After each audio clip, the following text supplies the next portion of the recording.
What's up, everybody? Welcome back to another episode of FTB Infinity Evolved Expert Mode. Oh yeah, guys. So I've been playing a decent amount off camera here since the last episode. You can see that the blast furnace is gone. The coke oven that we had over here is gone. Yeah, I just felt like, those things are taking up a lot of space. We're not really using them. Let's just get rid of them. We still have the blocks. I can always set it back up later should we need them. But yeah, I don't think we're going to be needing them. So anyway, I've done that. I've also done a few other things here. Like I did set up a chunk loader right here. This is a world anchor. And I believe this only does like a 3x3 chunk area. I'm not exactly sure. But anyway, I wanted to put a real chunk loader in our world. So when I log off for the night or whatever, we can have power still being generated, ores being processed, and all of this stuff. So this requires ender pearls, which we can get very easily now. One ender pearl chunk loads for 12 hours. So you can use a hopper to feed into that, and then you can put a barrel or deep storage unit or whatever you want on top of that. And basically your chunk loader works for forever. In this mod pack though, there is this program called FTB Utilities. That's what puts these buttons along the side over here. And something new they just added in the recent version of FTB Infinity Evolved is you can left click somewhere and claim a chunk. That was in there previously, but then you can, I think it's control right click, control left click. If you control left click, you can chunk load a specific chunk. Like you don't need a chunk loader. So why did I set up the world anchor? Well, that's a good question, because you can't claim chunks in the spawn area where our base is. Yep, you can't claim chunks and you can't chunk load. But yeah, again, you just left click and then you control left click to chunk load after you've claimed that chunk. And yeah, it's like free chunk loading, which is kind of cool, I guess. Very specific, like you don't have to set up a huge chunk loading area. You can specify the chunks that you want loaded, which is kind of cool. I like that. But yeah, we put this world anchor in here. So I can log off for the night. The chunks won't unload in the spawn area. The spawn area chunks only stay loaded when when somebody's online. As soon as the last person logs off, and being that this is a single player local server, when I log off, these chunks do unload and things no longer happen. But if I'm out exploring or whatever, these chunks do stay loaded. Anyway, so that's why we have that there. Having this other chunk loading feature, this is going to be really nice for later on. Okay, so other things that I was doing, I have upgraded our power over here. I made a couple of these redstone energy cells.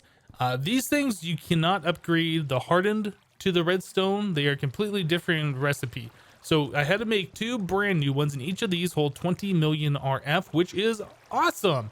So we have these guys here, 40 million RF, and then since I had these extra energy cells over here, I thought it would be kind of a cool test to see how much power this water wheel is making. So I have this set up. This can input 800 RF a tick, and this one is limited to only inputting 75 RF a tick. And you see this number is not changing. So if I were to set this down by 1, so it's only inputting 74 RF a tick, this number is now increasing. So we can see for sure that this is making 75 RF a tick. Now I've heard that these are supposed to make 90 RF a tick. So I did some research and I found the Reddit thread where somebody claimed that these makes 90 RF a tick. And in their image, it shows the same setup with our water source blocks over the kinetic dynamo right here. So it's over 1. It's not, the water isn't surrounding as much of the wheel. So I tried that setup and it actually makes less power doing it that way in this mod pack. So I guess either the mod was changed so it makes less power overall, or something in the configuration for this mod pack, or I don't know, whatever. But it looks like 75 RF a tick is what the triple wheels are creating. So yeah, I just wanted to do that test to verify how much power we actually were making from these. All right, guys, so we're down here in the mines. This is the bottom level diamond layer Y10 according to the mini map. I've taken our new tool, our new silk touch tool, and I've been doing a lot of mining back here. You can see where all the slimes are in the corner. I've reached a bunch of lava pools over there. And yeah, I've just been clearing out a lot of area here, collecting ores and resources and all of this stuff. Basically, I was looking for iron since we were kind of running low on iron. And then I was also looking for ferrous because I want to smelt that with the induction smelter and get the shiny out of it. I guess we also want the redstone so I can put that through the pulverizer and get the cinnabar. We saw how to do that, I think last episode or the episode before, I can't remember now. But anyway, I've processed all the ores, and I have taken the shiny I've made Enderium. We got a little bit left over here, a little over half a stack actually. So yeah, we got about a stack of Enderium. So I wanted this stuff because I wanted to start upgrading our machines over here. So for instance, our pulverizer basic, if we hit number 3 on the numeric keypad, brings up the recipe for this. So we can hold shift for more details. I don't want to do that actually. I don't know why we just read that. But anyway, if you right click on this thing, it'll show the uses. And then we can see, like if we take this, the reinforced one, for instance, it's the same for the basic, the same recipe shows here. You take the basic in the center with an Enderium gear and then 4 silver ingots, and then you can convert this into a resonant one, right? Well, I wanted to do that. So I got the Enderium, I, did all the shiny stuff, and I tried putting it over here. I got all the stuff on me. Let's see that and this, and yeah, we cannot upgrade it this way. So I don't know if these are upgradable, if this recipe was disabled specifically for expert mode, or what the deal is. I don't know if we have to make the resonant machine frames and actually just make the machines and then we can't upgrade them. But yeah, the Enderium gear thing, can't upgrade these machines with that for whatever reason. I don't know.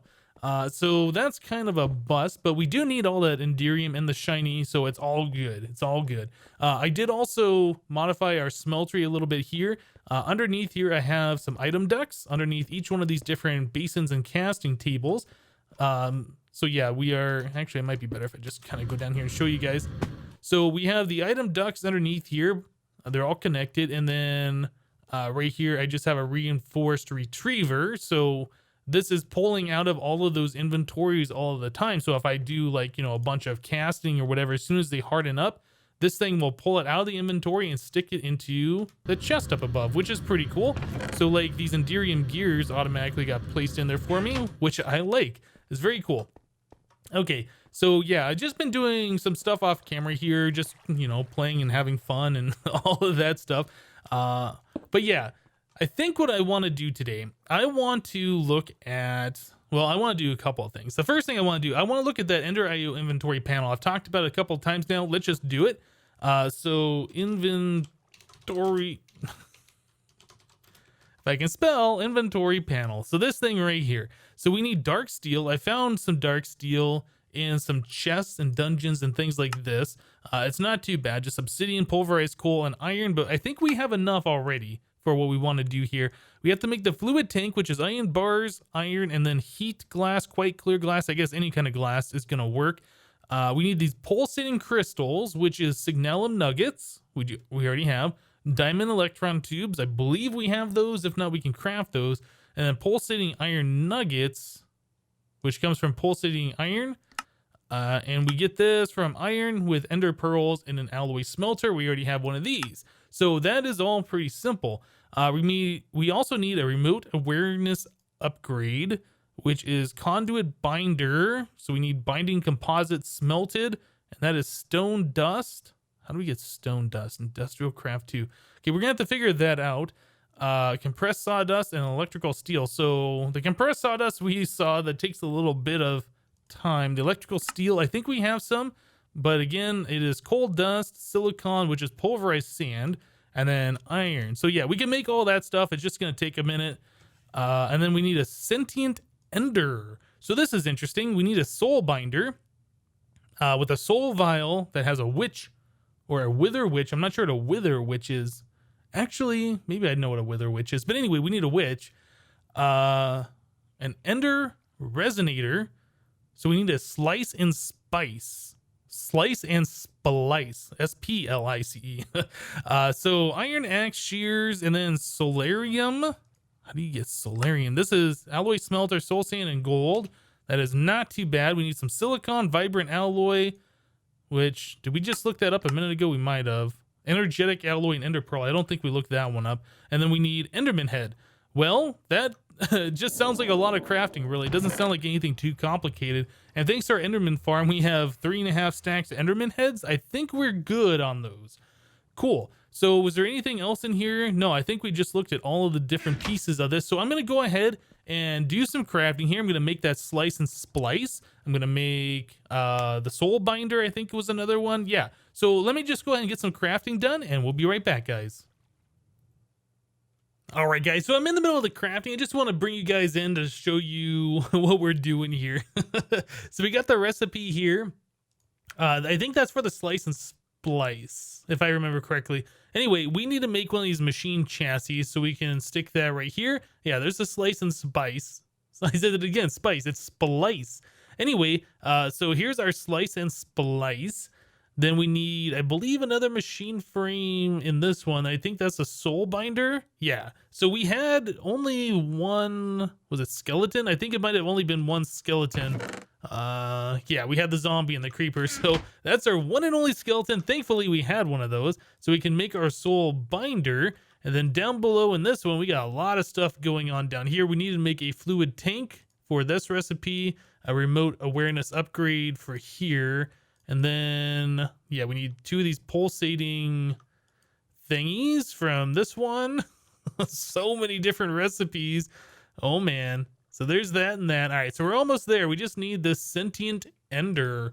And then we need to get ourselves a soul vial. I'm not sure how you get the soul vial. Is it you just right-click like one of these soul vials? Fused quartz and solarium. Yeah, I guess we just make one of these and then we just like, I don't know, right click on a mob or something. Yeah, we need quartz blocks. I think 3 of those. We just stick it over here in our alloy smelter. And I do believe that'll smelt it down into that glass. Just made some of that pulsating iron. Yeah, I did this before, trying to make some of this fused quartz for some other reason. I can't remember why at the moment. But anyway, yeah, this is just a quick thing. So we have that, and I do have 1 extra solarium. Thankfully, I did cook up 10 of those. I wasn't sure how many we needed. Turns out I did the right amount. Okay, so back over here, we can do this, this, and that. One of these, and there's a soul vial. Cool. So also, let's set down the soul binder and our slice in splice. Let's see, where are we going to stick this thing? Man, we are like seriously running out of room over here, aren't we? How are we doing on this rocket fuel? We got 50 buckets of it. That's pretty cool. And we got 164 buckets of the hooch. I think we're just going to have to do a second row. We're really going to have to look at making a new base here pretty quick. Okay, so looks like, oh. Is this how you do the broken spawner thing? This might be how you do the broken spawner thing. So anyway, let's go back in here. So soul binder, we need an ender resonator. So we need the slice and splice to make one of these. So we need an iron axe and shears. Oh, we need more solarium and vibrant alloy and some silicon. Oh man, lots of stuff going into this. And it looks like, is this an experience meter? That's kind of what it looks like, isn't it? Okay, well, I think the first thing, let's go try and find ourselves a witch, right click on it and see if we can get it. All right, guys, so scattered throughout the world, I'm not sure which mod it is. Maybe it's witchery. I mean, whoever adds these guys, yeah, this is witchery, these coven witches or coven witches. It spawns these little round structures around, and there's like a fountain, and if you look at, or maybe it's a well, I don't know. Anyway, if you look in there, you'll usually see a dispenser, and sometimes you'll find some witch spawners under here, and this one so happens to have 2. So I found this a while ago when I was going around and mapping the area. There's a creeper. Looks like he's close. Maybe it's just underground. That was scaring me there for a second. Oh, it's that witch now walking. Anyway, yeah, I was kind of mapping out the area here, and I did see this, and then I marked that on the map. I put a waypoint here a while ago, and I just had it turned off. But yeah, this is pretty cool. So all I gotta do is just wait for nighttime. If I had blocks or something, I could build a little structure or whatever and have them spawn in there. But yeah, I'm just gonna wait for nighttime. I'm gonna try and just right click on one of these witches with the soul vial. Hopefully that works. I think that's how you do it. I remember doing this with Enderman a long time ago for some reason. But yeah, let's wait for nighttime. I'm gonna capture a witch and we'll be back.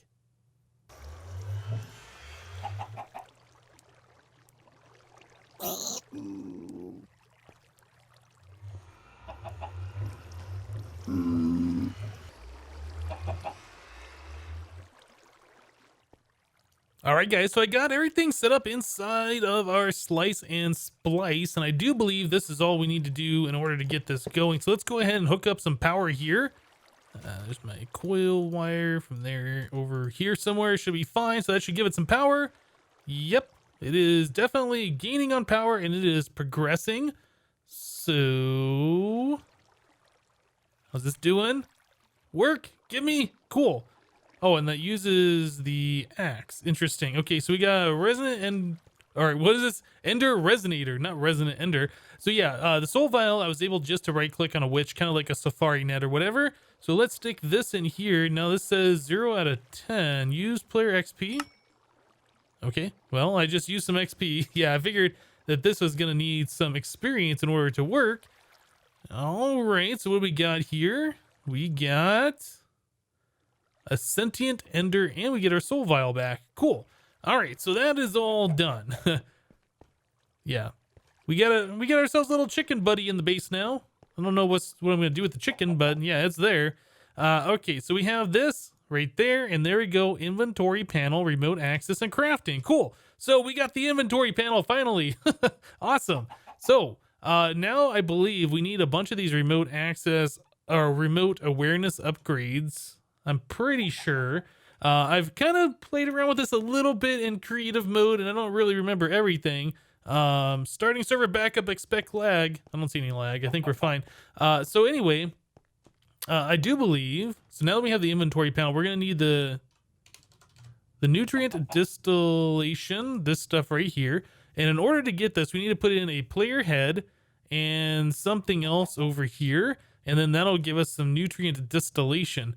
Okay, so it doesn't really say how much we need. It just says that we need some, and then, yeah. So we need water, a player head, or I guess Enderman head works in there. Like mushrooms, this will be pretty cool since we have all those white mushrooms set up. And then the nutrient distillation comes out this end. Okay, cool. So we need to set up another vat. So that is the next thing we're going to work on, is making another vat. So the vat, this thing. Yeah, so we need a couple more tanks, some electrical steel, cauldron, machine chassis, some fluid tanks. Yep, let me go ahead and craft that up, and we'll be back, guys. All right, guys, so there's a lot of crafting still to do in order to make these item conduits, so we need to connect our inventory together to use this inventory panel. So in order to do this, we have to make some resonance servos, and then we also need to make some of these warp item ducts. So yeah, warp item duct. So that's an item duct, 6 of them plus 1 ingot.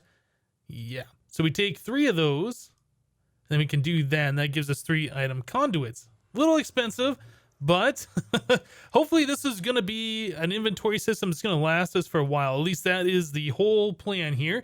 So yeah, we got 6 of these item conduits. We're going to need more than that. Let's just go ahead and make up all of these. We'll make up, I don't know how many of these we need actually. Let's just make up as many as I just put there. All right, so that's 8. That's too many. That is fine though. So we got a bunch of item conduits now. I need to make some more of that binder stuff. I think I might have some over here. Let's do this last recipe. There we go. Okay, so 24 of these things. So hopefully this is gonna work out and be pretty cool. Anyway, let's just try sticking one of these down here, and then we're gonna put the inventory panel on this thing just to kind of test this out. All right, so that's how that looks. If I right click on here, it says it's offline. I do believe we have to provide it the nutrient distillation. Let me grab a bucket. All right, so this stuff has been cooking over here. I've already put in about a stack and 3/4. I think I can fill that up a little bit more. All right. So yeah, this is doing its thing. Unfortunately, those white mushrooms did not work. It only recognizes the Minecraft red and brown one, so I'm gonna have to set those up so we can get a bucket of this nutrient distillation. I think we can just click this on the panel. I hope that's how this works. Okay, so we got a thing in here. It still says it's offline. Do I have to... You know what? I think I might have to make one of these awareness upgrades like I was talking about before. I think... Oh, you know what? Okay, yeah, that's right. It's on these connections here. We can put a thing like that. There we go. Now we can see stuff. Cool. So this is kind of like applied energistics. We could just search for iron. Yep. And then we can just see everything that shows iron. So we can connect these to each and every single inventory. So for instance, this has all of our mob stuff in there. Let's make another one of these awareness upgrade thingies. And we'll just put that right there. Actually, I'm not sure if we need those. Can we do in and out? Is it going to see that if we do it this way? No, it still does not see those things. Okay, so we will put the remote awareness upgrade in there. And there we go. Now we can see like the mob drops and all of this stuff in here. Yeah, this is going to be really, really nice. Obviously, these remote awareness upgrades are a little expensive, but that's fine. It's going to be like applied energistics, and it just uses a little bit of this nutrient. It doesn't use a whole lot. I'm not sure if there's a way to turn it on and off, and I'm not sure at what point it uses it, like if only you pull items out or put items back in. Let's try this blitz powder. If I take that out, all right, so just taking that out uses 1. If we put that back in return area, why you know return? Okay, so I need to figure that out too. Maybe this needs to be set to in and out. Return area. Go back to where you come from. All right, well, there's some stuff I'm going to have to figure out here. That's for sure. Maybe this one needs to be set to in and out as well.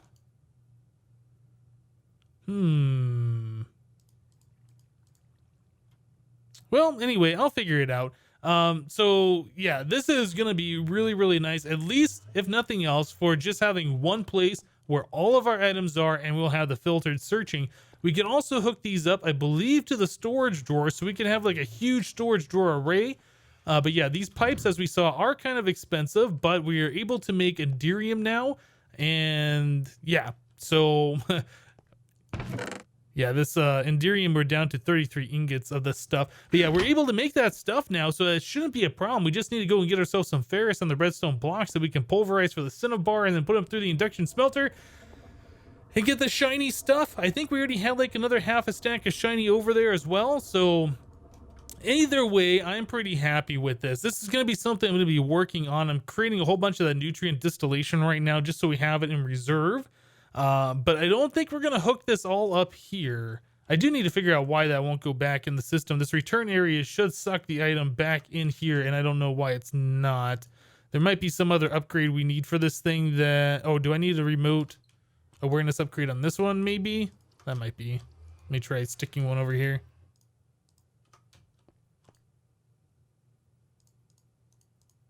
Nope. Anyway, I'll figure it out. But yeah, this is going to be really cool. This is something that I wanted to get set up so we could have, you know, inventory management at our new base, which I think I might have found where we're going to get our base set up at. Let's go ahead and sleep real quick, and I'll bring you guys over there. All right, guys, so we're approaching what I think might be our new base. Now, I know some people really like the idea of me building out in the ocean. I've tried doing that before. It's kind of like building in a void world. If you want something, you have to build all the structure around it. You have to build a platform underneath you. And then you got to worry about all the water, and it's just a big hassle. I tried doing that in vanilla a long time ago, around the time Hermitcraft started, to be honest. I was doing that in a single player vanilla Let's Play. But anyway, yeah, I'm kind of liking this area here. So let's check it out on the map. So we have a lake right here. This is what we're looking at. Zombie right there. Don't mind that. But yeah, this is like a big forest biome. It's actually multiple different forests. So we got spruce woods, then we got forest, and I think we got forest hills over here, and then some more forest and some more spruce woods. But anyway, I've checked it, and like all the grass color is exactly the same everywhere. So even though the biome changes, that doesn't matter. One of the things that really bothers me when I'm building and playing in Minecraft is like you build a base and you make it bigger, and then it changes biomes. And then like if you're building out of grass or using water, that changes colors. Like, that's why I like going to those Mistcraft worlds and, you know, building in a single biome area. But I don't want to do a Mistcraft world or an RF Tools world or any of that stuff. I want to build in the overworld this season. So that's what we're doing. So anyway, I was over here scoping out this base, and I tabbed out for some reason. I was over in this general area. like sitting on top of this tree, maybe tabbed out, and I heard a leaf break. It was like, what the heck? Is there a sheep nearby eating grass? And as it turns out, I turned around. There's a hungry node right here. I don't know if you guys can see it. It's kind of hard to see. There's little particles flying in. You can see blocks breaking. This whole area looks kind of ruined. If I get a little close to it, like right here, it's pulling me forward, so I don't want to be too close to it. But anyway, yeah, we have that to deal with in this general area, which could be a good thing. It could be a bad thing. I don't know. Obviously, if I get pulled into it, it's going to kill me, which would be a bad thing. But I know that those can be kind of cool for Thaumcraft related stuff. Even though we are not really into magic right now, we might be in the future. So that's kind of cool that that is nearby and available, but it is going to be ruining the terrain over there. So I got to figure out a way how to contain that if we are in fact going to be living here as a base. Looks like it is becoming nighttime. Let's get ready to sleep. So yeah, we got a big lake in the center. We got a lot of forest area around. So we got the nice green grass, which is kind of cool. That's what I look for when building, as if I want to build out of grass or whatever, that the biomes don't change color on us and all of this stuff. And then also there's a couple of nice features around here. So we have the lake and it's surrounded kind of like by, ooh, get on this tree. And it's kind of surrounded by like this tall cliff or whatever. I'm thinking we could build into this mountain, this little cliff area, just kind of hollow it out or whatever and have a nice view of the lake. That would be kind of nice. It's not too deep, so we can't build like super big into here, but we can definitely have some room. And then we can also go down and build underneath should we choose to, which we probably will at some point. Maybe we'll do like natural buildings on the surface and then all technical stuff underground. I don't know how that's all going to work. We'll figure it out. And then also over here, there is this extreme hills biome on the other side of this river.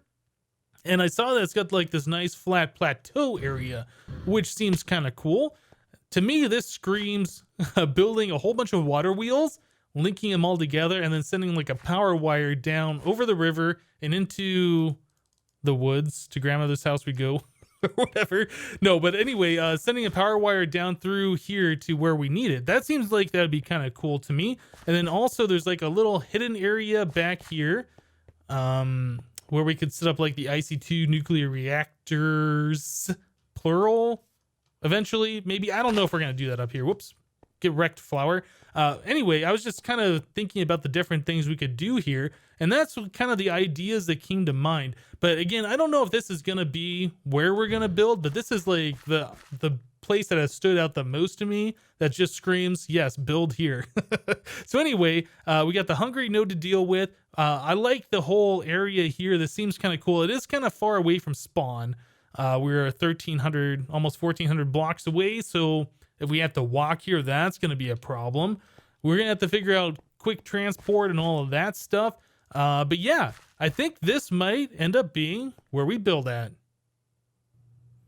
Cool. So I figured out what I was doing wrong with the inventory panel. So as it turns out, if you configure the Ender IO cable here, there's a redstone mode, always active, active with signal, active without, never active. So it was on active with signal for the extract. So it only extract if we had a redstone signal. Anyway, so if you just put always active on there, this should work. So if we go in here and do like, I don't know, redstone blocks, let's take out a stack of those.